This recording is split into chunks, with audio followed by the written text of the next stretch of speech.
Hello again. Welcome back. I hope you had a great break. Okay, so today we're going to dive into audio.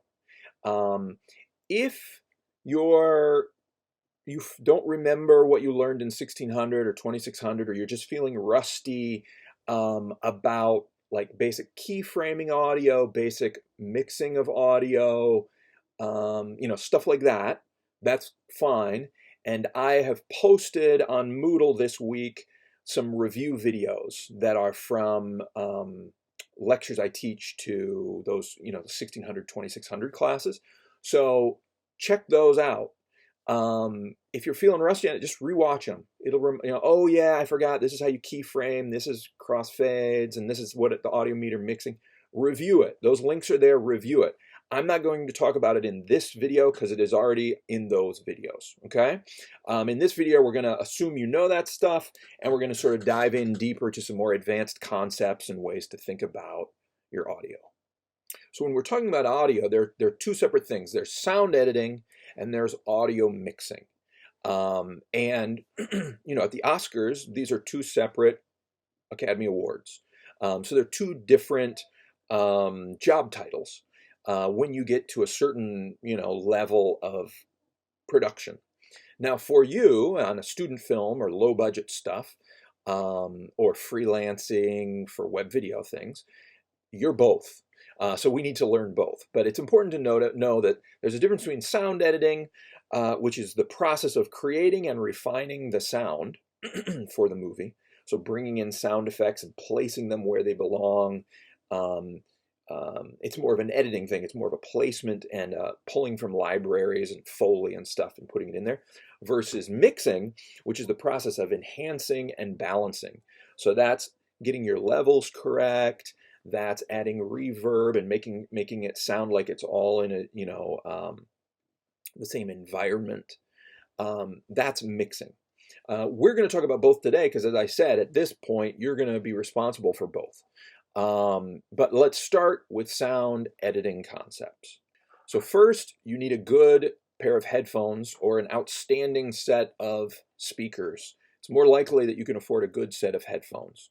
So you need really good headphones so you really hear what's going on. The next thing you need to make sure you're doing is that you're working with one microphone per audio track. So you want one waveform per audio track. You don't want stereo left and right, two waveforms going on in one audio track, okay? And you may need to go into your preferences and make sure, under preferences, I think now it's under timeline, default audio tracks. See, rather than stereo or 5.1 or use file, we want these set to mono here, okay?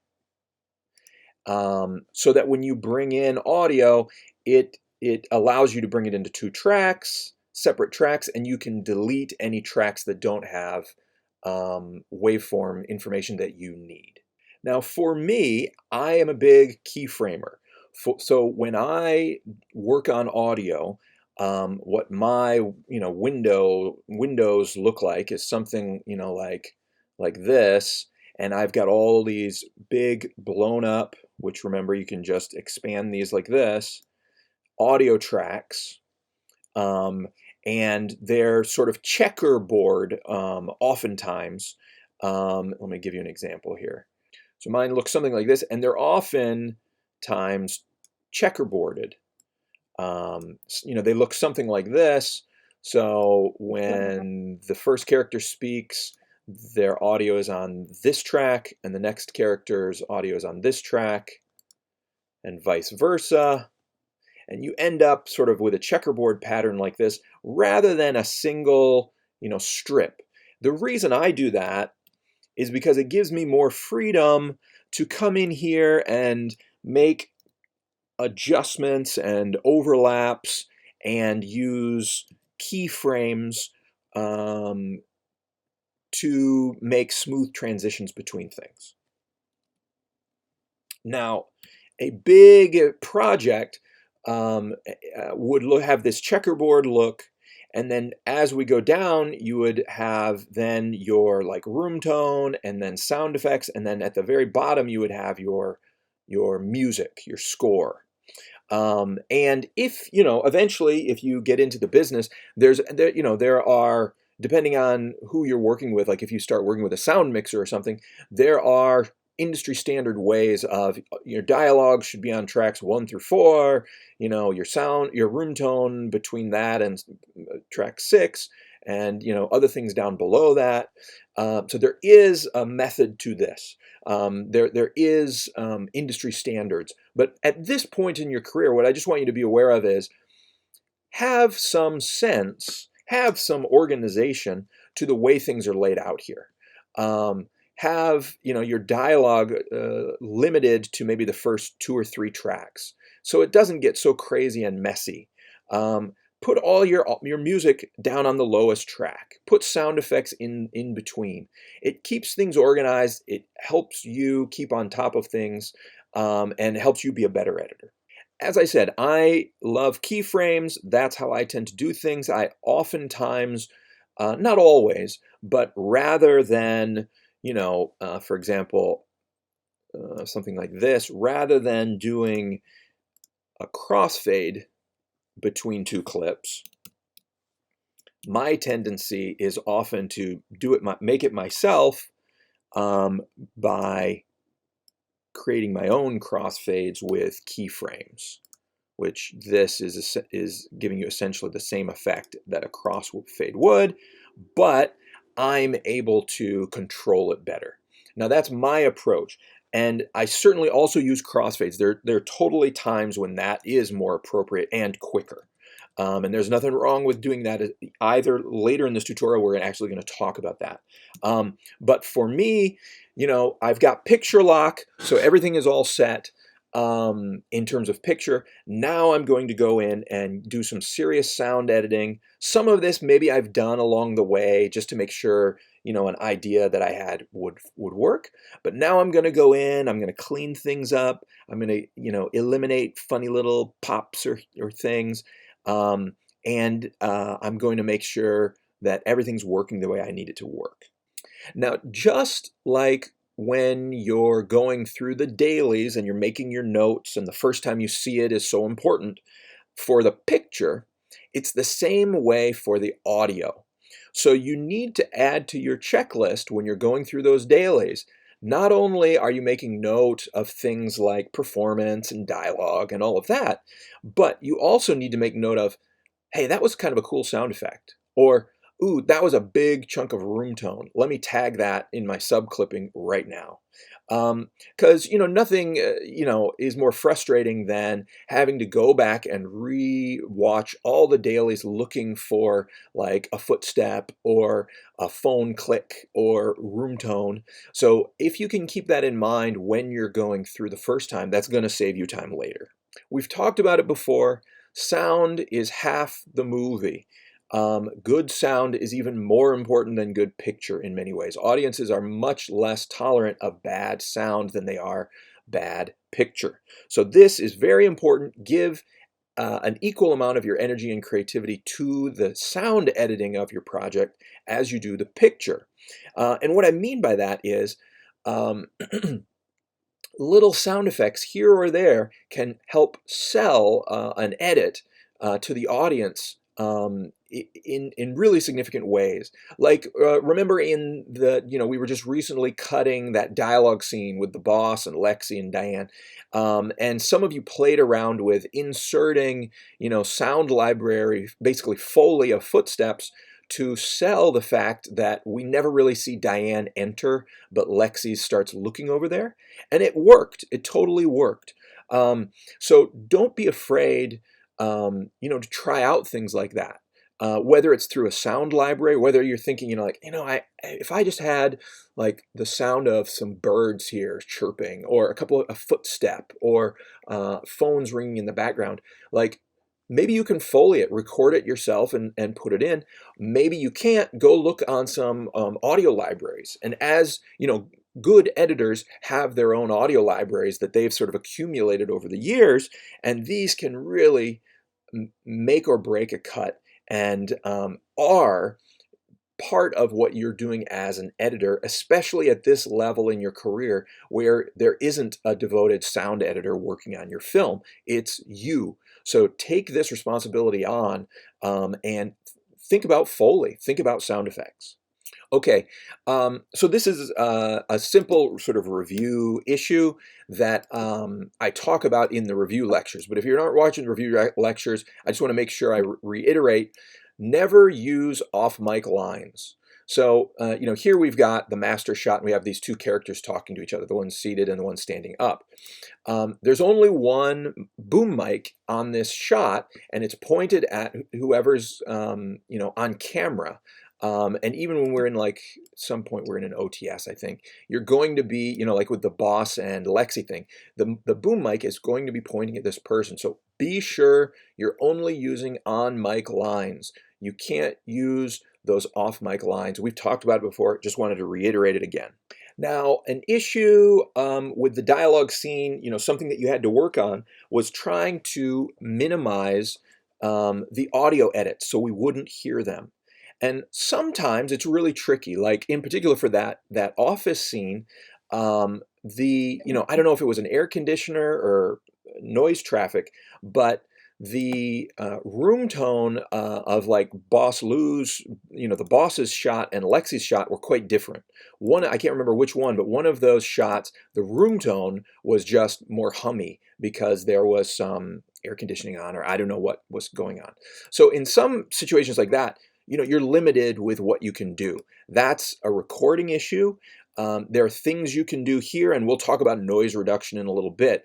But for the most part, let's move forward, assuming your shots match, and really, the audio, the room tone matches for the most part. And what we're really just trying to do is eliminate noticeable cuts, not because of a distinct difference in room tone, just because of the edit. Now, in the old days, when we were cutting film and our audio was on tape, the way we used to do that, and let me sort of demonstrate here, is because it wasn't all computerized and doing a dissolve and a fade and those types of things weren't options. So we would have something that looked something like this, right? So, okay, so you'd have something that looks like this. We'd be going from this shot to this shot, and the picture is editing here and the audio is editing at the same point. And let's say in terms of picture, for whatever reason, we didn't want an L cut here, so this is the way we had it. So what we would do in the old days when we were cutting the tape that went along with the film is you wouldn't necessarily, you wouldn't make your audio edit at the same place you made your picture edit. You would attempt, if possible, to stay on the audio of the outgoing clip as long as you could, right up until the next character spoke. And then you would make your edit to the next person. So rather than the edit point being here for audio purposes, we would extend it out. That one scene. All right, Deborah. So it would be like that. Just to stay late and rehearse that one scene. All right, Deborah. So basically, instead of this character stops talking, cutting here, and hearing the room tone of this shot, and before she talks, what we're trying to do is maintain the same consistent room tone right up until the next character talks. And to be honest, I could probably even get closer than that. The idea being that even if there is a change in room tone, you're not going to perceive it because almost immediately the next character is going to begin speaking. Now, that old school approach still works, in Adobe Premiere. You can still do that, and it can go either way. So let's say I dragged this out this way, and I noticed, oh, there's some noise here this isn't going to work. So what you can do is just do it in reverse. As soon as this character is done speaking, let's cut away, and let's try to stay on the room tone from this character. We'll go straight to that. So this person's done talking, we make our edit to the new room tone, and you don't notice because this person just finished talking, and it's the same thing just in reverse. Now, that can still help. in Adobe Premiere, the old school technique can still help minimize audio edits. But since we are able to, since technology allows us, either through keyframes like I was talking about, where I can put in my keyframes like this and make fades, or through just a crossfade applied like a transition, why not use them? And this is where the checkerboarding makes it a little trickier. Because to do this with the checkerboarding, we need to make sure we have a little bit of a handle on either end. Because if I simply, do my keyframe out here, zoop, and my keyframe in here, zoop, that's not going to fly, because you're going to hear, there's going to be a, it's a split second, but there's going to be a split second here of silence. That one's seen. Obviously, that's not going to work, right? So if we want to have a crossfade here, we're going to have to introduce a little bit of an overlap. So a little bit of something like that. Now, if I put in my crossfade, and I can even use snapping to help guide me, I fade this here. I fade this up here. One scene. Hi, Deborah. That one scene. Hi, Deborah. That one scene. Hi, Deborah. So we get that fade through effect. Now, you could as well, and there's nothing wrong with this, simply make sure that we're only affecting the audio. Right click, apply crossfade. Right click, apply crossfade.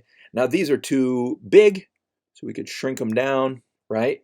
And this duration can be changed. So let me show you something here. Double click on this, and there's the duration. So instead of me doing all that dragging, right, I could simply double click, 3, okay, boom. Double click, 3, okay. Now, you also can change the default.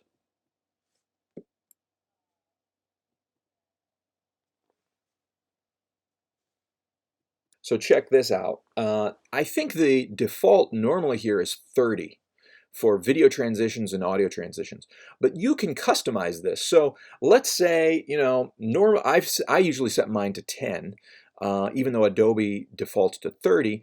But let's say I'm doing this whole scene and I know like a 3-second fade is what I'm going to most commonly need. And when it's not 3, I can make an adjustment. So now when I click here and I do apply default, boom, I've got my 3-second. Boom. And through practice, maybe I'm like, I often do my little overlap handle of 3 to 5 seconds. So I can do something like that. But you need every edit point to have some sort of keyframe fade or crossfade like this. Crossfades are the easiest way to do it. But in addition to the old-fashioned trick, let's have these here too.